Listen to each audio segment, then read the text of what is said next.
Alright, what we have here is the Motorola ATRIX for AT&T. It's actually called the ATRIX 4G. And it just arrived about 5 minutes ago.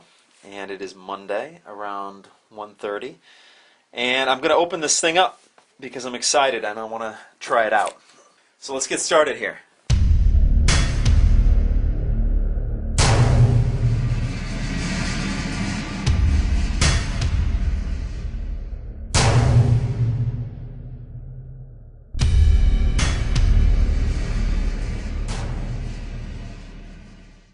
Alright, what we have here is a little packaging here, a little bubble packaging. And this is the phone itself. So let me put that to the side. And inside the box I've got a couple packaging slips. And I have a card here which is a quick start guide printed with soy ink. So it's very environmental of them. Let's put all this to the side and get to the meat of this, which is actually the phone itself. Okay, here's the box, and I can't wait to see my new phone here. Do some unboxing here.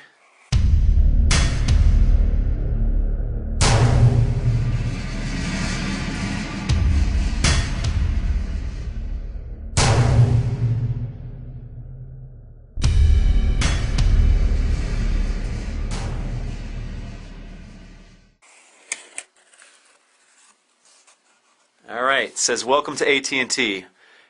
In case you're not familiar here, I am switching from T-Mobile to AT&T, so I'm just reading up here. It says, welcome to AT&T. Thank you for purchasing a Motorola ATRIX 4G. To get the most from your new smartphone, check out AT&T.com wireless tutorials.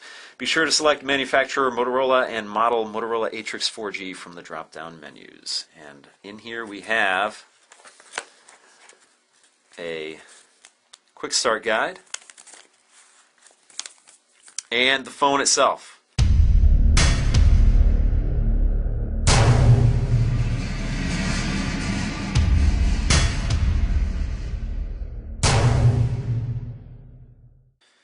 It's already got the SIM card installed, and it has this little texting and driving it can wait sticker on there.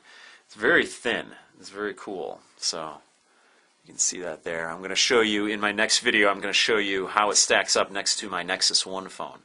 But it seems like it's pretty light, and of course the battery's not in yet, and it's a good size. So let's put this to the side, and this is just a piece of cardboard here that it was in.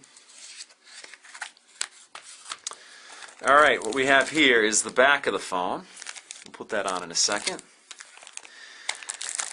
You get the charger brick here, the USB cord for the charger, or if you want to plug it into your computer. And then you get a mini HDMI here. So that's really cool. HDMI to mini HDMI, basically. And then this is the battery here. It's 1880 milliamps here. So it's a little cold, but I'm going to put that in there and charge it up. And then the remainder in here is just a couple of pieces of paper here. Turn this over. To use this device, you will need a Moto Blur account. You can create one when you first turn on your phone. Please enter your existing valid email address and choose a password. You'll need them later, so make a note. I had no idea that you needed a Moto Blur account for Moto Blur. I've never used a skinned Android device before. Well, I've actually tried them before at like a mobile phone store, but I've never owned one. I owned the G1 day one, and that was stock Android. And then I bought the Nexus one day one, and that's also stock Android. And I really was pretty much a stock Android kind of person until the Nexus one never got the 2.3 update. The gingerbread update, and supposedly it was supposed to get it in December. That's really my only gripe with Android, is that you don't get the updates. I mean, I got the update from 2.1 to 2.2 this summer on the Nexus 1, which was at the time the Google anointed phone, but now that the Nexus S is out, I don't know if they've forgotten about the Nexus 1, but that's one of the main reasons I moved over. But we'll get into that later. This little piece here is start connecting, and then you got another booklet here, safety and regulatory information. I wonder who actually ever reads something like that. And then amazing apps to keep you entertained. So some suggestions for apps. which include weather and Wikimobile, Tetris, eBay, Pac-Man, things of that nature. So that is what is in the box. Let us take a quick tour around the phone real quick. Let me put the back on the phone. I'm actually not going to put the battery on quite yet because I'm going to do that when I turn it on. I just want to do a quick tour on the phone here before I turn it on. Remember, this is just an unboxing video here, so you can see what's in the box. On the front, you have your front-facing camera, your mic here for your ear. Then you have your headphone jack, a 3.5mm headphone jack up top here. Obviously, the 4-inch screen here, which is QHD, which is quarter HD, which is one of the best resolutions you can get on an Android phone. You have your menu, home, back, and search buttons here, the capacitive buttons down here. The one thing I'm going to miss on my Nexus 1 is that it had a little trackball. This does not, so it's going to be interesting to see how that works. But this is such a high-powered phone that I don't care. Let's pull this off here, if you can hear that for the first time being pulled off. This is the phone here, and I assume this is Gorilla Glass on top here. And it's very light. Of course, I don't have the battery in yet, but that's what the front of the phone looks like. And it's a good size. Now we're going to go to the left side of the phone. Now, if I would have gotten any of the docks, this is where it would plug in. You have a HDMI, and then you have the USB here. You have the 2 ports on the side here. And there are no covers or anything. They're just wide open like that.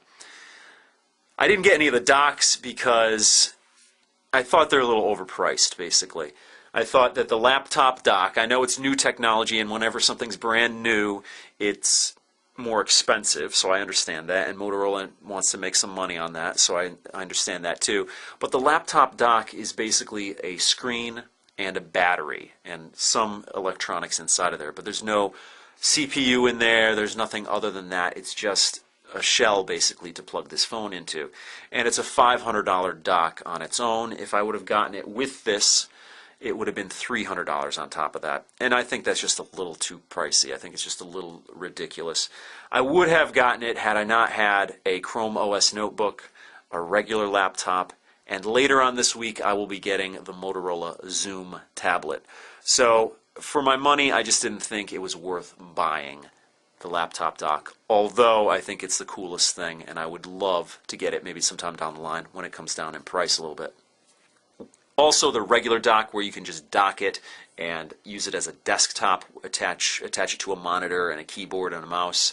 I thought that was also a very cool idea, but for $130, I didn't think it was necessary. It also comes with a remote. If you put a lot of media on your phone and you want to watch it on your TV, that's cool. So that is probably the dock I might be getting, the $130 dock, which comes with the remote. But I just thought it wasn't necessary at this time, and I can always get that sometime down the line. Let's switch to the right side now. You'll see your volume rocker here, up and down volume.